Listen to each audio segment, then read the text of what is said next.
എപ്പിസോഡിന്റെ സ്റ്റാർട്ടിങ്ങിൽ ലൂയി മരിയാനയെ കാണാൻ വേണ്ടിയിട്ട് അവളുടെ കോഫി ഷോപ്പിലേക്ക് ഡേവിഡിനെയും എഡേലിനെയും കുറിച്ച് കൂടുതൽ വിവരം അറിയാൻ വേണ്ടിയിട്ട് പോകും. എന്നിട്ട് മരിയാനയോട് പറയും, എനിക്ക് ഡേവിഡിനെയും എഡേലിനെയും പറ്റി കുറച്ച് ചോദിച്ചറിയാനുണ്ടായിരുന്നു. നിങ്ങൾ ആരാണ്? മനസ്സിലായില്ല. പേടിക്കണ്ട, ഞാൻ പോലീസൊന്നുമല്ല. എനിക്ക് കുറച്ച് കാര്യങ്ങൾ അറിയാനുണ്ടായിരുന്നു. നിങ്ങളുടെ ഫേസ് കണ്ടാൽ തന്നെ അറിയാം നിങ്ങൾക്ക് ഡേവിഡിനെയും എഡേലിനെയും പറ്റി നന്നായിട്ട് അറിയാമെന്ന്. എനിക്ക് അവരെ പറ്റി ഒന്നും പറയാൻ താല്പര്യമില്ല. അപ്പോൾ ലൂയി പറയും, പ്ലീസ് അങ്ങനെ പറയരുത്, ഞാൻ ഇതിനു വേണ്ടി മാത്രമായിട്ട് കുറച്ച് ദൂരെ നിന്ന് വന്നതാണ്. അങ്ങനെ മരിയാന അവളോട് സംസാരിക്കാൻ റെഡിയാകും. ഞാനും ഡേവിഡും തമ്മിൽ ഒന്നുമില്ലായിരുന്നു. അവൻ എന്നെക്കാൾ എത്രയോ ചെറുപ്പമായിരുന്നു. അവൻ എൻ്റെ കോഫി ഷോപ്പിൽ കോഫി കുടിക്കാൻ വരാറുണ്ടായിരുന്നു. അവൻ എപ്പോൾ കണ്ടാലും വളരെ സാഡായിട്ടാണ് തോന്നാറ്. പിന്നെ അവൻ ഇവിടുത്തെ സ്ഥിരം കസ്റ്റമറായി. അങ്ങനെയാണ് ഞങ്ങൾ പരിചയപ്പെട്ടത്. കൂടാതെ എടയിലും ഇവിടെ വരാറുണ്ടായിരുന്നു. പക്ഷേ എനിക്ക് ആ സമയം അറിയില്ലായിരുന്നു അത് അവൻ്റെ ഭാര്യയാണെന്ന്. അവൾ എന്നോടൊന്നും അതിനെപ്പറ്റി പറഞ്ഞതുമില്ല. അവൾ ജസ്റ്റ് ഇവിടെ വരും, കോഫി കുടിക്കും, അത്രയൊക്കെ തന്നെ. ഒരു ദിവസം ഡേവിഡ് ഇങ്ങനെ സാഡായിട്ട് ഇരിക്കുന്നത് കണ്ടിട്ട് ഞാൻ അവനോട് കാര്യം തിരക്കി. അന്നേരം ഡേവിഡ് എഡേലിനെ ഉദ്ദേശിച്ചുകൊണ്ട് എന്നോട് പറഞ്ഞത് എന്താണെന്ന് വെച്ചാൽ, നമ്മൾക്കൊരു പേഴ്സണെ കംപ്ലീറ്റ് ആയിട്ട് അറിയാം, എന്നാൽ ചില നേരത്ത് നമ്മൾക്ക് അവരെ ഒട്ടും മനസ്സിലാക്കാൻ പറ്റാത്ത അവസ്ഥ ഉണ്ടാകുമോ എന്നായിരുന്നു. അപ്പം ഞാൻ അങ്ങനെയൊക്കെ ഉണ്ടാകുമെന്നും അതുകൊണ്ടാണ് ഞാൻ എൻ്റെ ടോക്സിക്കായ ഹസ്ബൻഡിനെ ഒഴിവാക്കി വന്നതെന്നും വേറൊരാളെ സാറ്റിസ്ഫൈ ചെയ്യിക്കാൻ വേണ്ടി നമ്മൾ ഒരിക്കലും ഇഷ്ടമില്ലാത്ത കാര്യങ്ങൾ ചെയ്യുകയോ അൺഹാപ്പി ആയിട്ട് ഇരിക്കുകയോ ചെയ്യരുതെന്നും അവനോട് പറഞ്ഞു. ഈ സംഭവത്തിന് ശേഷമാണ് എഡേൽ എന്നെ കാണാൻ വീട്ടിലേക്ക് വരുന്നത്. എഡേൽ പറയും, എൻ്റെയും എൻ്റെ ഹസ്ബൻഡിൻ്റെയും കാര്യത്തിൽ നിങ്ങൾ ഇടപെടേണ്ട. എന്നാൽ മരിയാനയ്ക്ക് ഇവൾ ആരാണെന്നോ എന്താണ് പറയുന്നതെന്നോ മനസ്സിലായില്ല. മരിയാന അതിന് ഞാൻ നിന്നെ എന്താ ചെയ്തതെന്ന് തിരിച്ചു ചോദിക്കും. ഡേവിഡ് എൻ്റെയാണ്, നിനക്കൊരിക്കലും അവനെ കിട്ടില്ല. നോക്ക്, നീ വിചാരിച്ചിരിക്കുന്നത് പോലെയല്ല, നീ എന്തോ തെറ്റിദ്ധരിച്ചിട്ടാണുള്ളത്. എഡേൽ പറയും, അല്ല, എനിക്കറിയാം നീ എന്തൊക്കെയാ എൻ്റെ ഹസ്ബൻഡിനോട് പറഞ്ഞു കൊടുത്തതെന്ന്. നിന്റെ അഡ്വൈസ് ഒന്നും അവന് വേണ്ട. അപ്പോൾ മരിയാന ഇതേതോ കിളിപോയ കേസാണെന്ന് വിചാരിച്ചുകൊണ്ട്, നീ ആരാണെന്നാ നിന്റെ വിചാരം, നീ ഒന്ന് പോടീന്ന് പറഞ്ഞ് കളിയാക്കിയിട്ട് വാതിലടക്കും. ആ സീൻ അവിടെ കട്ടാകും. അതിനുശേഷം ഡേവിഡ് എന്നെ കാണാൻ വന്നു. അപ്പോഴും അവൻ പറഞ്ഞത് അവളുടെ കൂടെ അവൻ ഒട്ടും ഹാപ്പി അല്ല എന്നാണ്. ഞാൻ ദേഷ്യത്തിൽ അവനോട്, നിനക്ക് അവളെ തീരെ സഹിക്കാൻ പറ്റുന്നില്ലെങ്കിൽ ഒഴിവാക്കി കൂടെ എന്ന് പറഞ്ഞു. അത് പറഞ്ഞതിന് ശേഷം അന്ന് ഈവനിങ് ഞാൻ വീട്ടിൽ വന്ന് നോക്കുമ്പോൾ എൻ്റെ പൂച്ചയെ കാണുന്നില്ല. ഞാൻ അതിന് പരിധി നടക്കുമ്പോഴാണ് കത്തിയൊക്കെ വെച്ച് ഡ്രോയർ തുറന്നു വെച്ചിട്ട് കാണുന്നത്. ഞാൻ ആ ഡ്രോയർ അടച്ച് എൻ്റെ പൂച്ചയെ അന്വേഷിച്ച് മുകളിലെ എൻ്റെ റൂമിലേക്ക് പോയി നോക്കിയപ്പോൾ റൂമെല്ലാം ആരോ അലങ്കോലമാക്കിയിട്ടുണ്ടായിരുന്നു. കൂടാതെ വാളിൽ സ്ലട്ട് എന്ന് എഴുതിയിട്ടുണ്ടായിരുന്നു. അത് കണ്ടപ്പോൾ ഞാൻ അകത്താരോ കയറി എന്ന് വിചാരിച്ചു. പെട്ടെന്ന് എൻ്റെ പൂച്ച ഓടി എൻ്റെ അടുത്തേക്ക് വന്നു. അപ്പോൾ അതിനൊന്നും സംഭവിച്ചിട്ടില്ല എന്ന് എനിക്ക് മനസ്സിലായി. ആ സമയം ആരോ എൻ്റെ ഡോർബെൽ അടിച്ചു. നോക്കുമ്പോൾ അത് എഡേലായിരുന്നു. ഇനി നമ്മൾ സീനിലേക്കാണ് പോകുന്നത്. മരിയാന ദേഷ്യത്തോടെ, നീ എൻ്റെ വീട്ടിൻ്റെ അകത്തേക്ക് കയറിയല്ലേ എന്ന് ചോദിച്ച് എഡേലിൻ്റെ അടുത്തേക്ക് പോകാൻ നോക്കുമ്പോഴുണ്ടാകും എഡേലിൻ്റെ കയ്യിൽ മരിയാനയുടെ ഡ്രോയറിൽ നിന്ന് എടുത്ത കത്തി. തലയ്ക്ക് വെളിവില്ലാത്ത പെണ്ണ, ഇനി ആ കത്തി കൊണ്ട് അവളെ എന്തെങ്കിലും ചെയ്യുമോ എന്ന് പേടിച്ച് മരിയാനയൊന്നും ചോദിക്കാൻ നിന്നില്ല. എഡേൽ ഒരു ഭീഷണിയുടെ സ്വരത്തിൽ, ഇനിയിപ്പോ നിനക്കെന്തെങ്കിലും സംഭവിച്ചാൽ നിന്റെ പൂച്ചയെ ആര് നോക്കും പറഞ്ഞ് എഡേൽ ആ കത്തി തിരികെ കൊടുക്കും. ആ സീൻ അവിടെ കട്ടാകും. ഇനി മരിയാന ലൂയിയോട് പറയുന്നതാണ് കാണിക്കുന്നത്. സത്യം പറഞ്ഞാൽ ആ സംഭവത്തിന് ശേഷം ഞാൻ വിളിക്കേണ്ടിയിരുന്നത് പോലീസിനെയായിരുന്നു. പക്ഷേ ഞാൻ ഡേവിഡിനെയായിരുന്നു ഫസ്റ്റ് വിളിച്ചിട്ട് കാര്യങ്ങൾ പറഞ്ഞത്. അന്നേരം ഡേവിഡ് എന്നോട് പോലീസിന് കംപ്ലൈൻറ്റ് കൊടുക്കരുതെന്നും ഞങ്ങൾ എങ്ങനെയും ഇവിടുന്ന് മാറിക്കോളാമെന്നും പറഞ്ഞ് ബെഗ് ചെയ്തു. അതിനുശേഷം ഞാൻ പിന്നെ അവരെ കണ്ടിട്ടില്ല. നീ അവരുമായിട്ട് എന്തെങ്കിലും കണക്ഷൻ ഉണ്ടെങ്കിൽ എത്രയും പെട്ടെന്ന് നീ അതൊക്കെ ഒഴിവാക്കുന്നതാണ് നല്ലത്. അല്ലെങ്കിൽ അവസാനം നിനക്ക് തന്നെ ഇത് പണിയാകും. ആ പെണ്ണ് അത്ര ശരിയല്ല, അവൾക്ക് എന്തൊക്കെയോ പ്രശ്നങ്ങളുണ്ട്. ആ സീൻ അവിടെ കട്ടാകും. അടുത്തത് പാസ്റ്റ് ആണ് കാണിക്കുക. ഡേവിഡ് റോബിനോട് പറയും, ഞാൻ ആദ്യം വിചാരിച്ചത് നീയും എഡേലും തമ്മിൽ വേറെന്തോ ബന്ധമുണ്ടെന്നാണ്. ഏയ് പേടിക്കണ്ട, ഞങ്ങൾ തമ്മിൽ അങ്ങനെയൊന്നുമില്ല. ആ സമയം എഡേൽ വന്നിട്ട് റോബിനോട് ഡേവിഡിൻ്റെയും അവളുടെയും ഫോട്ടോ എടുത്തു കൊടുക്കുമോ എന്ന് പറയും. അവർ അങ്ങനെ ഒരുമിച്ച് നിൽക്കുന്നത് കാണുമ്പോൾ റോബിന് എന്തോ വിഷമം തോന്നും. അന്ന് രാത്രി റോബ് ഡേവിഡിനോട് പറയും, ഞാൻ ആദ്യം വിചാരിച്ചത് നിങ്ങൾക്ക് എഡേലിനല്ല അവളുടെ പണമാണ് വേണ്ടതെന്നാണ്. അത് നീ എന്നല്ല, നിന്റെ സ്ഥാനത്ത് ആരായാലും അങ്ങനെ ചിന്തിക്കുകയുള്ളൂ. കാരണം ഞാനൊരു പാവപ്പെട്ട കുടുംബത്തിൽ നിന്ന് വന്നതല്ലേ. അപ്പോൾ പിന്നെ ആരായാലും അതേ വിചാരിക്കുകയുള്ളൂ. ഞാൻ അവളുടെ സ്വത്തോ സമ്പാദ്യമോ ഒന്നും കണ്ടിട്ടില്ല അവളെ ഇഷ്ടപ്പെട്ടത്. അതും പറഞ്ഞ് ഡേവിഡ് കിടക്കാൻ പോകും. എന്നാൽ റോബ് നേരത്തെ എടുത്ത ഫോട്ടോ നോക്കി വിഷമത്തിലിരിക്കും. അടുത്ത സീനിൽ പ്രസന്റ് ലൂയി ക്ലിനിക്കിൽ വിളിച്ചിട്ട് താൻ മരിയാനയാണെന്നും തനിക്ക് ഡേവിഡിനെ ഒന്ന് കാണണമെന്നും പറയും. എന്നിട്ട് കാണാൻ വരേണ്ട ലൊക്കേഷനും പറഞ്ഞു കൊടുക്കും. ലൂയി ആണെന്ന് പറഞ്ഞാൽ ഡേവിഡ് എന്തായാലും കാണാൻ വരില്ലല്ലോ. അതുകൊണ്ടാണ് പുള്ളിക്കാരി മരിയാനയുടെ പേര് പറഞ്ഞത്. ഡേവിഡ് എന്നിട്ട് അങ്ങോട്ടേക്ക് പോകും.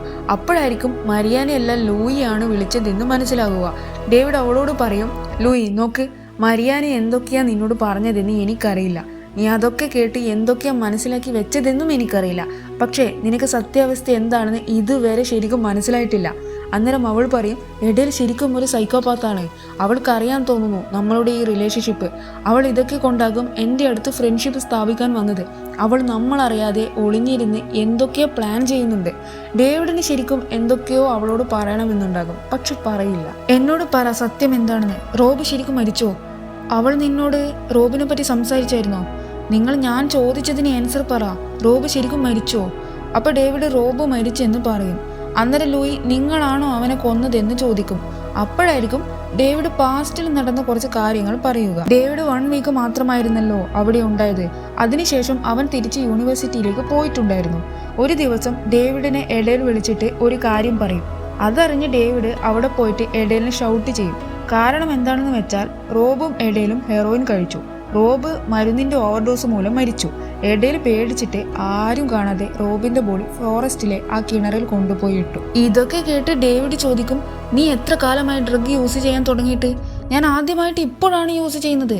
നീയല്ലേ പറഞ്ഞത് റോബിന് ഇപ്പോൾ ഡ്രഗ് അഡിക്ഷൻ ഇല്ല, അവൻ അതൊക്കെ നിർത്തിയെന്ന്? അതെ ശരിയാണ്, പക്ഷേ അവന് ഡ്രഗ് യൂസ് ചെയ്യണമെന്ന മൈൻഡിൽ തന്നെയായിരുന്നു. ഡേവിഡ് പറയും, അപ്പൊ നീ പറഞ്ഞു വരുന്നത് അവൻ മനഃപൂർവ്വം മരിക്കാൻ വേണ്ടിയിട്ട് ഇങ്ങനെയൊക്കെ ചെയ്തതെന്നാണോ? മേ ബി അങ്ങനെ തന്നെ ആയിരിക്കാം. അപ്പോൾ ഡേവിഡ് നീ എന്തുകൊണ്ട് പോലീസിനോട് ഈ കാര്യം പറഞ്ഞില്ല എന്ന് ചോദിക്കും. ഞാൻ പാനിക്കായി പോയി. അത് മാത്രമല്ല നിന്റെ വാച്ചും ബോഡിയുടെ കൂടെ കിണറിൽ വീണു പോയിട്ടുണ്ടായിരുന്നു. ഡേവിഡ് നേരെ എഡേലിനെയും കൂട്ടിയിട്ട് ആ കിണറിന്റെ അടുത്ത് പോയിട്ട് നമ്മൾക്കിത് ആരോടെങ്കിലും പറയണമെന്ന് പറയും. എന്താ പറയേണ്ടത്? പോലീസുകാർ ഇതൊക്കെ അറിഞ്ഞാൽ റോബിനെ കൊന്നത് ഞാനാണെന്നും എൻ്റെ വട്ട് മാറിയിട്ടില്ല എന്നും പറഞ്ഞ് എന്നെ ആ സൈക്കാട്രിക് ഹോസ്പിറ്റലിൽ വീണ്ടും ആക്കും. എനിക്കിനിയും അവിടെ പോകാൻ വയ്യ. അല്ല ഇനിയിപ്പോൾ ഇത് ആരോടെങ്കിലും പറഞ്ഞാൽ തന്നെ റോബ് തിരിച്ചു വരില്ലല്ലോ. എന്നിട്ട് അവൾ ഒരു മിസ്റ്ററി രീതിയിൽ ഈ കാര്യം ആരും അറിയില്ല എന്ന് പറയും. പ്രസന്റിൽ ഡേവിഡ് ലൂയിയോട് പറയും, കുറച്ച് കഴിഞ്ഞാൽ ഇതൊക്കെ മറക്കാനാകുമെന്നാണ് ഞാൻ വിചാരിച്ചത്. പക്ഷെ എന്നെ കൊണ്ടത് പറ്റുന്നില്ല. ഞാൻ വിചാരിച്ചത് എഡേലിനും റോബ് മരിച്ചതിൽ വളരെ സങ്കടമുണ്ടാകുമെന്നാണ്. പക്ഷേ അവൾക്കൊരു കുഴപ്പവുമില്ല. അവൾ ഒന്നും സംഭവിക്കാത്ത മട്ടിലാണ് ഇപ്പോഴും. എന്നാൽ എനിക്കത് മറക്കാൻ പറ്റുന്നില്ല. ആരോടെങ്കിലും ഇത് തുറന്നു പറയണമെന്നുണ്ടായിരുന്നു. ഇതിനെപ്പറ്റി എഡേലിനോട് ഞാൻ പറഞ്ഞ സമയത്ത് അവൾ എന്നോട് പറഞ്ഞത്, ഞാൻ ആരോടെങ്കിലും പറഞ്ഞു കഴിഞ്ഞാൽ റോബിനെ കൊന്നത് ഞാനാണെന്ന് അവൾ പറയുമെന്നാണ്. മാത്രമല്ല എൻ്റെ വാച്ച് അവിടെ ഉള്ളത് കൊണ്ട് തന്നെ എല്ലാവരും അത് വിശ്വസിക്കുകയും ചെയ്യും. ഇത് വെച്ചാണ് ഡേവിഡിനെ അവൾ ഇത്ര കാലം ബ്ലാക്ക്മെയിൽ ചെയ്തത്. അവൾക്ക് എന്തൊക്കെയോ മാനസിക പ്രശ്നമുണ്ടെന്ന് മനസ്സിലാക്കിയത് കൊണ്ട് തന്നെയാണ് ഡേവിഡ് അവൾക്ക് ഡെയിലി ആ മരുന്ന് കൊടുത്തത്. മരിയാനെ ഉപദ്രവിക്കാൻ ട്രൈ ചെയ്തതുപോലെ ലൂയിയോ അല്ലെങ്കിൽ വേറെ ആരെങ്കിലും ഉപദ്രവിച്ചാലോ എന്ന് പേടിച്ചിട്ടാണ് അവൻ ഇടയ്ക്ക് വീട്ടിലെ ലാൻഡ് ലൈനിൽ വിളിച്ചിട്ട് അവൾ വീട്ടിൽ തന്നെ ഉണ്ടോയെന്ന് ചെക്ക് ചെയ്തത്. അവൻ എവിടെ പോയാലും എന്തൊക്കെ ചെയ്താലും എല്ലാ കാര്യങ്ങളും എഡേൽ എങ്ങനെയോ അറിയുന്നുണ്ടെന്ന് അവൻ അറിയാം. അതുകൊണ്ട് തന്നെയാകും ലൂയിയോട് റോബിന്റെ കാര്യങ്ങളൊന്നും പറയാതിരുന്നത്. ലൂയി ചോദിക്കും, ഇനി എന്ത് ചെയ്യാനാണ് നിങ്ങളുടെ പ്ലാൻ? അപ്പോൾ അവൻ പറയും, നീ സ്കോട്ട്ലാൻഡിലെ പോലീസിനോട് റോബിന്റെ കാര്യങ്ങൾ പറഞ്ഞത് നന്നായി. എനിക്ക് വയ്യ ഇനിയും എഡലിന്റെ കൺട്രോളിൽ നിൽക്കാൻ. ഞാൻ സ്കോട്ട്ലാൻഡിലേക്ക് പോകുകയാണ് പോലീസുകാരോട് നടന്ന കാര്യങ്ങളെല്ലാം പറയാൻ. എഡേൽ അറിയുന്നതിന് മുമ്പ് എനിക്ക് ഇവിടുന്ന് പോകണം. എങ്ങനെയാണെന്ന് എനിക്കറിയില്ല. ഞാൻ എവിടെ പോയാലും എന്ത് ചെയ്താലും അവൾ അറിയും. നീ എഡേലിന്റെ അടുത്തു നിന്ന് വേഗം ദൂരെ പോയിക്കോ. അവൾ കാണുന്നത് പോലെയല്ല, ഭയങ്കര ഡേഞ്ചറാണെന്ന് പറഞ്ഞ് അവൻ അവിടുന്ന് പോകും. അടുത്ത സീനിൽ ലൂയി ഏദമിനോട് ഇന്ന് രാത്രി നീ അച്ഛൻ്റെ കൂടെ നിന്നാൽ മതി, എനിക്ക് വേറെ കുറച്ച് പരിപാടി ഉണ്ടെന്ന് പറഞ്ഞ് അവനെ ലാനിൻ്റെ അടുത്ത് കൊണ്ടുപോയി ആക്കും. ലൂയി ലാനിനോട് പറയും, എനിക്ക് അർജൻറ്റായിട്ട് ഒരു സ്ഥലം വരെ പോകാനുണ്ട്. എൻ്റെ ഫ്രണ്ട് ഒരു പ്രശ്നത്തിൽ പെട്ടിട്ടാണുള്ളത്. ഞാൻ നാളെ ഏദമിനെ കൂട്ടാൻ വന്നോളും പറഞ്ഞിട്ട് അവിടുന്ന് പോകും. ഫ്ലാറ്റിലെത്തിയ ലൂയി എഡേലിനെ വിളിക്കും. കാരണം എഡേൽ എപ്പോഴും മാസ്റ്റർ പ്രൊജക്ഷൻ ചെയ്ത് ലൂയിയുടെ പുറകെ തന്നെയാണല്ലോ. അന്നേരം എഡേൽ അവളെ ഫോണിൽ വിളിക്കും. ലൂയി പറയും, നീ ഇത്ര ദിവസം എന്തൊക്കെയാ കാട്ടിക്കൂട്ടിയത്? അത് ഞാനല്ലേ നിന്നോട് ചോദിക്കേണ്ടത്? നീ ഇത്ര കാലം എൻ്റെ ഹസ്ബൻഡിൻ്റെ കൂടെ കിടക്കുകയല്ലേ ചെയ്തത്? ഞാൻ വിചാരിച്ചത് നീ എൻ്റെ ഒരു നല്ല ഫ്രണ്ടാണെന്നാ. ലൂയി പറയും, ഇനി നിന്റെ വലയിൽ ഞാൻ വീഴില്ല. നിനക്ക് ശരിക്കും ആദ്യമേ ഞാൻ ഡേവിഡിൻ്റെ കൂടെ നടക്കുന്നതാണ് നിന്റെ പ്രശ്നമെന്ന് തുറന്ന് പറയായിരുന്നു. പക്ഷെ നീ അത് പറഞ്ഞില്ല. അതിന് പകരം നീ എന്താ ചെയ്തത്? കള്ളത്തരം പറഞ്ഞ് കൂട്ടുകൂടി എന്നെ പറ്റിച്ചു. ഓ, അപ്പം നീയോ? നീ ചെയ്തതെന്താ? ഞാൻ നിന്റെ ഫ്രണ്ട് ആയിരിക്കുമ്പോൾ തന്നെ നീ ഡേവിഡായിട്ട് റിലേഷൻഷിപ്പിലായില്ലേ? ലൂയി പറയും, നിനക്കറിയില്ല ഞാൻ നിന്നെ വിശ്വസിച്ച് എന്തൊക്കെയാ ചെയ്തതെന്ന്. നിനക്കറിയാമോ, ഞാൻ ഡേവിഡിനെതിരെ റോബിനെ കൊന്നത് ഡേവിഡാണെന്ന് പറഞ്ഞിട്ട് സ്കോട്ട്ലാൻഡിലെ പോലീസിന് കേസ് കൊടുത്തിട്ടുണ്ടായിരുന്നു. അത് കേട്ട് എഡേൽ ഞെട്ടിയിട്ട് പറയും, നീ എന്താ ഈ ചെയ്തത്? ഞാൻ ഒരിക്കലും നിന്നോട് അങ്ങനെ ചെയ്യാൻ പറഞ്ഞിട്ടില്ലല്ലോ. ഞാൻ എനിക്ക് ശരിയാണെന്ന് തോന്നിയ കാര്യമാണ് ചെയ്തത്. പക്ഷെ എനിക്കറിയില്ലല്ലോ നീ കള്ളമാണ് പറഞ്ഞതെന്ന്. പോലീസുകാർ നിന്നെ എന്തായാലും വിശ്വസിക്കില്ല. ലൂയി പറയും, പക്ഷെ പോലീസ് ഡേവിഡ് പറയുന്നത് വിശ്വസിക്കുമല്ലോ. അവനിപ്പോ അങ്ങോട്ടേക്ക് പോയിട്ടുണ്ട് എല്ലാം തുറന്നു പറയാൻ വേണ്ടിയിട്ട്. അത് കേട്ട് എഡേൽ പേടിച്ചിട്ട് ഒരു പ്രാന്തിയെ പോലെ അലറും. ഇനി തനിക്ക് രക്ഷയില്ല എന്ന് അവൾക്ക് മനസ്സിലാകും. അടുത്തത് പാസ്റ്റ് ആയിരിക്കും കാണിക്കുക. അതായത് റോബ് മരിക്കുന്നതിന് മുമ്പുള്ള സീൻ. ഡേവിഡ് അവൻ്റെ അവിടെയുള്ള 1 വീക്ക് കഴിഞ്ഞ് തിരിച്ച് യൂണിവേഴ്സിറ്റിയിലേക്ക് പോകുന്ന ആ ദിവസം ഡേവിഡും എഡേലും സംസാരിക്കുന്നത് കണ്ട് റോബിന് എന്തോ പോലെയാകും. അവൻ ബാർഡബിൾ പോയിട്ട് ഹെറോയിന് കുത്തിവെച്ച് അതിൻ്റെ എഫക്റ്റിൽ ഇങ്ങനെ കിടക്കും. എഡേൽ ആ സമയം അങ്ങോട്ടേക്ക് വരും. റോബ് പറയും, ഡേവിഡ് ഉണ്ടാകുമ്പോൾ നിനക്ക് എന്നെ വേണ്ട അല്ലേ? അപ്പോൾ എഡേൽ അങ്ങനെയൊന്നുമില്ല എന്ന് പറയും. എന്തായാലും അവൻ അടിപൊളിയാണ്. നിന്നോടൊരു കാര്യം എനിക്ക് പറയാനുണ്ട്. ഞാനൊരു സംഭവം വായിച്ചായിരുന്നു. നമ്മൾക്കതൊന്ന് ട്രൈ ചെയ്ത് നോക്കിയാലോ? ഇവിടെ പ്രസന്റിലാണെങ്കിൽ എഡേൽ സൂയിസൈഡ് നോട്ട് എഴുതുന്നുണ്ടാകും. അവൾ എന്താ എഴുതുന്നതെന്ന് വെച്ചാൽ, ഞാനായിരുന്നു റോബിന്റെ ബോഡി കിണറ്റിലിട്ടത്. എൻ്റെ ഹസ്ബൻഡ് ഡേവിഡിന് ഈ സംഭവമായിട്ട് യാതൊരു ബന്ധവുമില്ല. അദ്ദേഹം ആകെ ശ്രമിച്ചത് എന്നെ പ്രൊട്ടക്റ്റ് ചെയ്യാൻ മാത്രമായിരുന്നു. ഡേവിഡ് ശരിക്കും ഒരു നല്ല മനുഷ്യനാണ്. ഞാൻ ചെയ്ത തെറ്റെല്ലാം അഡ്മിറ്റ് ചെയ്യുന്നു. പക്ഷെ എനിക്കതിൻ്റെ കോൺസിക്വൻസും കാര്യങ്ങളും ഫേസ് ചെയ്യാനുള്ള ധൈര്യമില്ല.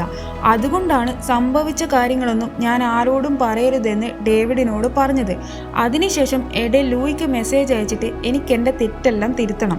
ഞാൻ എന്നേക്കുമായി ഈ ലോകം വിട്ടു പോയാൽ ഡേവിഡ് ഹാപ്പിയാകും. ലൂയി, ഞാൻ ഒരു കാലത്ത് നിന്റെ നല്ലൊരു ഫ്രണ്ടായിരുന്നു. നീ അതൊരിക്കലും മറക്കരുത് എന്ന് പറയും. എഡേലിന്റെ മെസ്സേജ് കണ്ട ലൂയി പേടിച്ചിട്ട് എഡേലിനെ വിളിക്കും. പക്ഷെ കോള് കണക്റ്റ് ആയില്ല. ഇവിടെയാണെങ്കിൽ എഡേൽ ഇലക്ട്രിക്കൽ പാനിൽ ചെറിയ തുണി കുത്തി കയറ്റി തീ കത്തിക്കുന്നുണ്ടാകും. അതിലാണെങ്കിൽ ഓൾറെഡി കറണ്ടും ഉണ്ടാകും. അപ്പോൾ പിന്നെ പറയേണ്ട കാര്യമില്ലല്ലോ, തീ പടരാൻ വേറെ എവിടെയും പോകണ്ട. ലൂയി ഊബറിൽ എഡേലിന്റെ അടുത്തേക്ക് പോകും. അതേസമയം എഡേലിനെ അവൾ ഫോണിൽ കണക്ട് ചെയ്യാൻ ശ്രമിക്കുന്നുണ്ടാകും. എഡേൽ ഇപ്പുറത്ത് റൂമിനകത്ത് ഹെറോയിനൊക്കെ കുത്തിവെച്ച് അതിന്റെ എഫക്റ്റിൽ കിടക്കുന്നുണ്ടാകും. ഒന്നുമില്ല, ഇതോടെ എല്ലാം കത്തി തീരട്ടെന്നുള്ള മൈൻഡിൽ തന്നെയാണ് പുള്ളിക്കാരി ഇപ്പോഴും. അപ്പോഴേക്ക് ലൂയി അവിടെ എത്തി എഡേലിനെ ഡോർബെൽ അടിച്ചിട്ട് വിളിക്കും. പക്ഷെ അവിടെ ആരെയും കാണില്ല. ലൂയി ലെറ്റർ ബോക്സ് പൊക്കി നോക്കുമ്പോൾ കാണുന്നത് വീട് നിറച്ചും തീയും പുകയുമാണ്. ലൂയി പെട്ടെന്ന് കൈ കൊണ്ട് ഡോറിന്റെ ഗ്ലാസ് പൊട്ടിച്ച് ഡോർ ഓപ്പൺ ആക്കാൻ വേണ്ടി നോക്കും. ബട്ട് പറ്റില്ല. കാരണം എഡേൽ അതൊക്കെ ഓൾറെഡി ലോക്ക് ചെയ്തിട്ടുണ്ടായിരുന്നു. എഡേൽ ഈ വീട്ടിൽ എവിടെയാണെന്ന് അറിയാൻ വേണ്ടിയിട്ട് ഒരു വഴിയും ഇല്ലാത്തത് കൊണ്ട് അവസാനം ലൂയി കണ്ണടച്ച് ആസ്ട്രോ പ്രൊജക്ഷൻ ചെയ്ത് എഡേൽ എവിടെയാണെന്ന് നോക്കി അവളുടെ റൂമിലേക്ക് പോകും. അപ്പോഴായിരിക്കും വേറൊരു ട്വിസ്റ്റ്. എഡേൽ ഓൾറെഡി ഇവിടെ ആസ്ട്രോ പ്രൊജക്ഷൻ ഒക്കെ ചെയ്ത് ഒളിഞ്ഞിരിക്കുന്നുണ്ടാകും. എന്തിന്? വേറെ ഒന്നിനുമല്ല, ലൂയിയുടെ ബോഡിയിലേക്ക് കയറാൻ വേണ്ടിയിട്ട് തന്നെ. എഡേൽ നേരെ ലൂയി കാണാതെ താഴെ പോയി ലൂയിയുടെ ഫിസിക്കൽ ബോഡിയിലേക്ക് കയറും. ലൂയി ആണെങ്കിൽ ഓട്ടോമാറ്റിക്കായിട്ട് എഡേലിൻ്റെ ബോഡിയിലേക്കും കയറും. ഇപ്പുറത്ത് ലൂയിയുടെ ബോഡിയിൽ കയറിയ എഡേലിൻ്റെ ഒരു സൈക്കോ ചിരിയുണ്ട്. അത്രക്കും ഗ്രിപ്പിംഗ് പെർഫോമൻസ് ആയിരുന്നു അത്. എന്നാൽ എഡേലിൻ്റെ ബോഡിയിൽ കയറിയ ലൂയിക്ക് അവിടെ നിന്ന് അനങ്ങാൻ പറ്റുന്നുണ്ടാവില്ല. കാരണം ആ ബോഡിയിൽ എഡേൽ ഡ്രഗ് നേരത്തെ കുത്തിവെച്ചിട്ടുണ്ടായിരുന്നല്ലോ. ഇനിയിപ്പോൾ ലൂയി ആണ് എഡേൽ, എഡേലാണ് ലൂയി. അത് മറക്കല്ലേ. എഡേൽ നേരെ റൂമിൻ്റെ അകത്തുള്ള ലൂയിയുടെ അടുത്തേക്ക് പോകും. എഡേലിനെ കണ്ടപ്പോൾ ലൂയി എഡേൽ എന്ന് വിളിക്കും. ഇനി ഞാൻ എഡേലല്ല, ലൂയിയാണ്. അപ്പോൾ ലൂയി പറയും, ഇതെന്താ സംഭവിച്ചത്? എനിക്ക് അനങ്ങാൻ പറ്റുന്നില്ല. എഡേൽ പറയും, അതൊന്നുമില്ല, അത് ഡ്രഗിൻ്റെ ആണ്. ഞാൻ എൻ്റെ ശരീരത്തിൽ നേരത്തെ ഡ്രഗ് കുത്തിവെച്ചിട്ടുണ്ടായിരുന്നു. ആദ്യമായിട്ട് യൂസ് ചെയ്യുന്ന ഒരാൾക്ക് അത് താങ്ങാൻ പറ്റില്ല. അതുകൊണ്ടാണ് നിനക്ക് അനങ്ങാൻ പറ്റാത്തത്. എഡേൽ എന്നിട്ട് ലൂയിയുടെ അടുത്തേക്ക് പോയി അവളുടെ മുകളിൽ കയറിയിരിക്കും. അപ്പൊ ലൂയി അവൾ എന്തായി ചെയ്യാൻ പോകുന്നതെന്ന് ചോദിക്കും. ഈ ഒരു നിമിഷത്തിന് വേണ്ടി ഞാൻ എത്ര കഷ്ടപ്പെട്ടെന്ന് നിനക്കറിയോ? അതായത് എഡേൽ ലൂയി ആയിട്ട് ഫ്രണ്ട്ഷിപ്പ് ഉണ്ടാക്കിയതും ആ ബുക്ക് കൊടുത്തതും ദെൻ ആ ബുക്ക് വായിക്കാൻ പറഞ്ഞതുമെല്ലാം ലൂയിയെ ആസ്ട്രോ പ്രൊജക്ഷൻ പഠിപ്പിക്കാൻ വേണ്ടിയിട്ടായിരുന്നു. ആൻഡ് ഒബ്വിയസ്ലി ലൂയിയും ഡേവിഡും എന്തായാലും സെറ്റാകുമെന്ന് എഡേലിന് നല്ല ഉറപ്പായിരുന്നു. അതുകൊണ്ട് എങ്ങനെയെങ്കിലും ലൂയിയുടെ ശരീരത്തിൽ കയറി പറ്റണമെന്ന് എഡേലിന്റെ ഉള്ളിൽ ഉണ്ടായിട്ടുള്ളൂ. ചുരുക്കി പറഞ്ഞാൽ ഡേവിഡ് ഇല്ലാതെ എഡേലിന് പറ്റില്ല. ഡേവിഡ് എന്തായാലും തന്നെ വിട്ടിട്ട് ലൂയിയുടെ അടുത്തേക്ക് പോകുമെന്ന് അവൾക്ക് ഏകദേശം ഉറപ്പായപ്പോഴാണ് അവൾ ഈ ഗെയിം എല്ലാം കളിച്ചത്. ഓക്കെ, നമ്മൾക്ക് സീനിലേക്ക് വരാം. അങ്ങനെ അവസാനം എഡേൽ ഇതെൻ്റെ ബോഡിയാണെന്ന് പറഞ്ഞ് ഹെറോയിൻ ഓവർഡോസിൽ കുത്തിവെച്ച് ലൂയിയെ കൊല്ലും. എൻ്റെ അഭിപ്രായത്തിൽ ലൂയിക്ക് അത് കിട്ടണം. സോഫിയും മരിയാനയും എന്തിനു പോട്ടെ, ഡേവിഡ് വരെ പറഞ്ഞിട്ടുണ്ടായിരുന്നില്ലേ എഡേലിൻ്റെ അടുത്ത് നിന്ന് മാറി നിൽക്കാൻ. പക്ഷെ എവിടെ? പുള്ളിക്കാരി കേട്ടില്ല. അവളുടെ പൊടി അവള് തന്നെ തോണ്ടിയതുപോലെ ആയില്ലേ? വല്ല ആവശ്യമുണ്ടായിരുന്നു? അത് വിടെ. എഡേൽ എന്നിട്ട് ലൂയിയുടെ ബോഡി വലിച്ചെടുത്ത് പുറത്തേക്ക് കൊണ്ടുപോയിട്ട് കരയുന്നത് പോലെ ആക്ട് ചെയ്യും. അപ്പോഴേക്കും പോലീസുകാരൊക്കെ അവിടെ എത്തിയിട്ടുണ്ടാകും. എഡേൽ ഇനി ലൂയിനെ കൊന്ന പേരിൽ കേസ് ഉണ്ടാകില്ല. കാരണം ഇത് സൂയിസൈഡ് അറ്റംപ്റ്റ് പോലെയല്ലേ എഡേൽ ക്രിയേറ്റ് ചെയ്തത്. സൂയിസൈഡ് നോട്ട് എഴുതി, എന്നിട്ട് വീടിന് തീ വെച്ചു. എല്ലാം എഡേൽ തന്നെ മറ്റേ ബോഡിയിൽ ചെയ്തതാണല്ലോ. അതായത് ലൂയി ഇത്ര നേരം ഉണ്ടായ ബോഡി. അടുത്ത സീനിൽ എഡേൽ നേരെ ലൂയിയുടെ ഫ്ലാറ്റിൽ പോയിട്ട് അവിടെയുള്ള ഓരോ കാര്യങ്ങളും നോക്കി വെച്ച് ലൂയിയെ പോലെ സംസാരിക്കാനും ബിഹേവ് ചെയ്യാനും പ്രാക്ടീസ് ചെയ്യും. പിറ്റേ ദിവസം എഡേൽ ഏദമിനെ കൂട്ടാൻ വേണ്ടിയിട്ട് ലാനിന്റെ അടുത്തേക്ക് പോകും. അപ്പോഴേക്കും എല്ലാവരും തീപിടുത്തത്തിന്റെ കാര്യം അറിഞ്ഞിട്ടുണ്ടാകും. അവളെ കണ്ട് ലാൻ ചോദിക്കും, നീ ഓക്കെ അല്ലേ? നിനക്ക് പ്രശ്നമൊന്നുമില്ലല്ലോ, നീ എങ്ങനെയാ ആ വീട്ടിലേക്ക് എന്നിട്ട് കയറിയത്? ലൂയിയുടെ ശരീരത്തിലുള്ള എഡേൽ പറയും, എനിക്കതിനെപ്പറ്റിയൊന്നും സംസാരിക്കാൻ താല്പര്യമില്ല, ഇറ്റ്സ് നോട്ട് യുവർ ബിസിനസ്. അത്രയും ദിവസം ചിരിച്ച് സംസാരിച്ച ലൂയി പെട്ടെന്ന് ഇങ്ങനെയൊക്കെ സംസാരിച്ചപ്പോൾ ലാനിന് എന്തോ പോലെയാകും. അപ്പോഴേക്കും ആദം ഓടി വരും. സാധാരണ ഇങ്ങനെയുള്ള സിറ്റുവേഷനിൽ ആദമിനെ കാണുമ്പോൾ ലൂയി കെട്ടിപ്പിടിക്കാറാണ് പതിവ്. പക്ഷെ ഇന്ന് അതവൾ ചെയ്തില്ല. നമ്മൾക്കല്ലേ അറിയൂ അതാ കിളി പോയ സാധനം എഡേലാണെന്ന്. ആദമിന് എന്തോ പോലെയാകും. ശേഷം കാണിക്കുന്നത് ഡേവിഡിനെയാണ്. ഡേവിഡ് എഡേൽ മരിച്ച സന്തോഷത്തിൽ ഓടിപ്പോയിട്ട് ലൂയിയെ കെട്ടിപ്പിടിക്കും. ഇനിയാണ് മക്കളെ ഈ സീരീസിന്റെ മെയിൻ ട്വിസ്റ്റ്. അന്ന് റോബ് എഡേലിനോട് ഞാനൊരു കാര്യം വായിച്ചിട്ടുണ്ട്, നമ്മൾക്കത് ട്രൈ ചെയ്താലോ എന്ന് പറഞ്ഞിട്ടുണ്ടായിരുന്നില്ലേ? അത് വേറൊന്നുമല്ല, ആസ്ട്രൽ പ്രൊജക്ഷൻ ചെയ്ത് റോബിന്റെ സോള് എഡേലിൻ്റെലേക്കും എഡേലിന്റെ സോള് റോബിൻ്റെലേക്കും സ്വാപ്പ് ചെയ്യാൻ വേണ്ടിയിട്ടായിരുന്നു. എഡേലിന് ചെറിയ ടെൻഷൻ ഉണ്ടായിരുന്നെങ്കിലും അവൾ അതിന് സമ്മതിക്കും. ബോഡി സ്വിച്ച് ആയതിനു ശേഷം അവൾക്ക് എന്തോ അൺകംഫർട്ടബിൾ പോലെ, അതായത് ഒന്ന് അനങ്ങാൻ പോലും പറ്റുന്നില്ല. റോബ് അവന്റെ ശരീരത്തിൽ ഓൾറെഡി ഹെറോയിൻ കുത്തിവെച്ചത് കൊണ്ട് തന്നെ ബോഡി സ്വാപ്പ് ചെയ്തപ്പോൾ ലൂയിയെ പോലെ എഡേലിനും അനങ്ങാൻ പറ്റാതായി. എഡേൽ റോബിനോട് ഇത് ശരിയാകുന്നില്ല, എനിക്ക് തിരിച്ചെന്റെ ബോഡിയിലേക്ക് വരണമെന്ന് പറയും. ബട്ട് അവിടെയാണ് റോബ് എന്ന് പറയുന്ന മാരക വില്ലനെ നമ്മൾക്ക് കാണാനാകുക. ഇതൊക്കെ അവന്റെ പ്ലാൻ ആയിരുന്നു. റോബ് പറയും, എഡേൽ നീ ഒരിക്കലും എന്നോട് ഈ ആസ്ട്രൽ പ്രൊജക്ഷനെ പറ്റി പറയാൻ പാടില്ലായിരുന്നു. അതായത് റോബിന് എഡേലിന്റെ റിച്ച് ലൈഫ് കണ്ട് ഭയങ്കര അസൂയ ഉണ്ടായിരുന്നു. മാത്രമല്ല റോബ് ഇഷ്ടപ്പെട്ടത് എഡേലിനെയല്ല ഡേവിഡിനെയായിരുന്നു. എഡേലിന്റെ സ്വത്തും സമ്പാദ്യമെല്ലാം സ്വന്തമാക്കാനും ഡേവിഡിനെ കിട്ടാനും വേണ്ടിയായിരുന്നു അവൻ ഇതൊക്കെ ചെയ്തത്. ഇതൊക്കെ കേട്ട പാവം എഡേൽ കരയും. റോബ് ലൂയിയെ ചെയ്തതുപോലെ ഹെറോയിൻ ഓവർഡോസ് കുത്തിവെച്ച് എഡേലിനെയും കൊല്ലും. എന്നിട്ട് റോബ് ആ ബോഡി എടുത്ത് കിണറ്റിലിടും. കൂടാതെ ഡേവിഡിന്റെ വാച്ചും അതിന്റെ കൂടെ ഇടും. ബേസിക്കലി എഡേൽ ഓൾറെഡി മുമ്പേ മരിച്ചു. എഡേലായിട്ട് ഇത്ര എപ്പിസോഡും കണ്ടത് എഡേലിന്റെ ബോഡി ടേക്ക് ഓവർ ചെയ്ത റോബിനെ ആയിരുന്നു. മറുഭാഗത്ത് ഇവർ രണ്ടുപേരും മാരേജ് ചെയ്യും. മാരേജ് കഴിഞ്ഞു പോകുമ്പോൾ ഡേവിഡ് ആദമിനോട് ചോദിക്കും, നമ്മൾ എങ്ങോട്ടാ ഹണിമൂണ് പോകേണ്ടത്, നീ പറ. നോർമലി എന്ത് അഭിപ്രായവും ആദമിനോട് ചോദിച്ചിട്ട് പറയുന്ന ലൂയി അവനോട് ചോദിക്കാതെ എടുത്തു ചാടി പറയും, നമ്മൾക്കൊരു കപ്പൽ യാത്ര പോയാലോ? പക്ഷേ അമ്മക്ക് കപ്പൽ പേടിയല്ലേ? അന്നേരം ലൂയി ആദമിനെ നോക്കി എന്തൊക്കെയോ അർത്ഥത്തിൽ പറയും, ആ പേടിയൊക്കെ എനിക്ക് മാറിയിട്ടുണ്ടെങ്കിലോ? ഇവിടെ വെച്ച് ഈ സീരീസ് കഴിയും. എങ്ങനെയുണ്ട് സീരീസ്? നിങ്ങൾക്ക് ഇഷ്ടപ്പെട്ടോ? എനിക്ക് ഡേവിഡിന്റെ അവസ്ഥ ആലോചിക്കുമ്പോഴാണ് സഹതാപം തോന്നുന്നത്. താൻ സ്നേഹിച്ച എഡേലും അതുപോലെ ലൂയും ഈ ലോകം വിട്ടു പോയത് അവൻ അറിയുന്നില്ല. അവന്റെ ജീവിതം കഥ എന്താണെന്നറിയാത്ത നാടകം പോലെയാണിപ്പോൾ. ഡേവിഡ് അറിയുന്നില്ലല്ലോ അവൻ ഇനി അടുത്ത വള്ളിയിലേക്കാണ് പോകുന്നതെന്ന്. ഇനി എന്തൊക്കെയാണാവോ ഡേവിഡും ആദമും അനുഭവിക്കാൻ പോകുന്നത്. ഈ സീരീസിന്റെ ചില ഭാഗങ്ങൾ ചിലർക്ക് മനസ്സിലായിട്ടുണ്ടാകില്ല. ഡേവിഡിന്റെ വീട്ടിൽ ആന്റണി വന്ന സമയത്ത് എഡേലിന്റെ ആക്ഷൻസ് എല്ലാം ഡേവിഡ് ആണ് തന്റെ ഈ അവസ്ഥയ്ക്ക് കാരണം എന്ന രീതിയിലാണല്ലോ അവൾ ആക്ട് ചെയ്തത്. അതിന്റെ റീസൺ വേറൊന്നുമല്ല, ഡേവിഡ് ഒരു മോശം പേഴ്സൺ ആണെന്ന് സ്ഥാപിക്കാൻ വേണ്ടിയിട്ട് എഡേലിന്റെ ബോഡിയിലെ റോബ് കളിച്ച ഗെയിം ആയിരുന്നു ഇതെല്ലാം. ഇതുപോലെ തന്നെയാണ് ലൂയിയോടും റോബ് കാര്യങ്ങൾ അവതരിപ്പിച്ചത്. അഥവാ എങ്ങാനും റോബിനെ കൊന്നത് എഡേലാണെന്നുള്ള സത്യം ഡേവിഡ് തുറന്നു പറഞ്ഞാൽ അതാരും വിശ്വസിക്കാതിരിക്കാൻ വേണ്ടിയിട്ടാണ് ഡേവിഡിനെ എല്ലാവരുടെയും മുമ്പിൽ ബാഡ് പേഴ്സൺ ആയിട്ട് ഡെപിക്റ്റ് ചെയ്തത്. പിന്നെ മറ്റൊരു ഡൗട്ടാണ്, ലൂയി എങ്ങനെ എഡേലിന്റെ ബോഡിയിലേക്ക് ഓട്ടോമാറ്റിക് ആയിട്ട് കയറണമെന്ന് നിർബന്ധമൊന്നുമില്ലല്ലോ. പക്ഷെ എങ്ങനെ കയറി? അതിന്റെ ഉത്തരം നോവലിന്റെ റൈറ്ററായ സാറ പിൻബോറ കറക്റ്റ് ഡെഫിനേഷൻ പറഞ്ഞിട്ടില്ല. എനിക്ക് തോന്നിയത് ഫിക്ഷൻ ആയിട്ട് പറയുകയാണെങ്കിൽ റോബ് ലൂയിയുടെ ബോഡിയിലേക്ക് കയറിയപ്പോൾ അത് ഓൾറെഡി ഒക്യുപ്പൈഡായി. ഇനി ബാക്കിയുള്ളത് എഡേലിന്റെ എംപ്റ്റി ബോഡിയാണ്. ചിലപ്പോൾ ആ ബോഡി ലൂയിയെ മാഗ്നറ്റിക് പുൾ പോലെ വലിച്ചതാകാം. അങ്ങനെയായിരിക്കാം ലൂയിയുടെ സോൾ എഡേലിൻ്റെലേക്ക് കയറിയിട്ടുണ്ടാകുക. ഈ സീരീസിൽ ഫാന്റസി എലമെന്റ്സ് ആണല്ലോ കൂടുതലും. അതുകൊണ്ട് തന്നെ ഞാൻ എൻ്റെ പോയിന്റ് ഓഫ് വ്യൂവിൽ പറഞ്ഞതാണ്. ഞാൻ എനിക്ക് തോന്നിയ അസംഷൻ പറഞ്ഞു. നിങ്ങൾക്ക് നിങ്ങളുടേതായ രീതിയിൽ ഹൈപ്പോത്തറ്റിക്കലായിട്ട് തിങ്ക് ചെയ്യാം. ഇതിൽ ലൂയിയായിട്ട് അഭിനയിച്ച സിമോണ ബ്രൗണും ഡേവിഡായിട്ട് അഭിനയിച്ച ടോം ബാറ്റ്മാനും അവരുടെ ഭാഗങ്ങൾ നന്നായിട്ട് അഭിനയിച്ചിട്ടുണ്ട്. മോശമായിട്ടൊന്നും പറയാനില്ല. പക്ഷേ ഇടയിലായിട്ട് അഭിനയിച്ച eve Hewson, what A lady she's, എന്താ പറയുക, അത്രയ്ക്ക് ക്യാപ്റ്റിവേറ്റഡ് ആയിട്ടായിരുന്നു ആളെ ആക്ട് ചെയ്തത്. ഒരു ശരീരത്തിൽ 2 പേഴ്സണാലിറ്റിയിൽ അഭിനയിക്കുക എന്ന് പറഞ്ഞാൽ അത്ര ഈസി ആയിട്ടുള്ള കാര്യമല്ല. But she pulled it off. ചില സീരീസോ സിനിമയോ കണ്ടു കഴിഞ്ഞാൽ നമ്മൾ അതിലെ വില്ലന്റെ ഫാനായി പോകുമെന്ന് പറയാറില്ലേ, ലൈക്ക് നമ്മളുടെ no countries for old man മൂവിയിലെ ഹാവിയർ ബാദമിനൊക്കെ പോലെ. ഈ സീരീസിലെ എഡേലും അങ്ങനെയായിരുന്നു. ഈ സീരീസ് കാണാൻ പറ്റുകയാണെങ്കിൽ നിങ്ങൾ ഇത് തീർച്ചയായിട്ടും കാണണം. സംഭവം കുറച്ച് ലാഗൊക്കെ ഉണ്ടെങ്കിലും ഓരോ എപ്പിസോഡ് കഴിയുമ്പോൾ it will become more interesting. അടുത്ത എക്സ്പ്ലനേഷൻ ആയിട്ട് വേറൊരു ദിവസം ഞാൻ വരാം. അപ്പോൾ ശരി.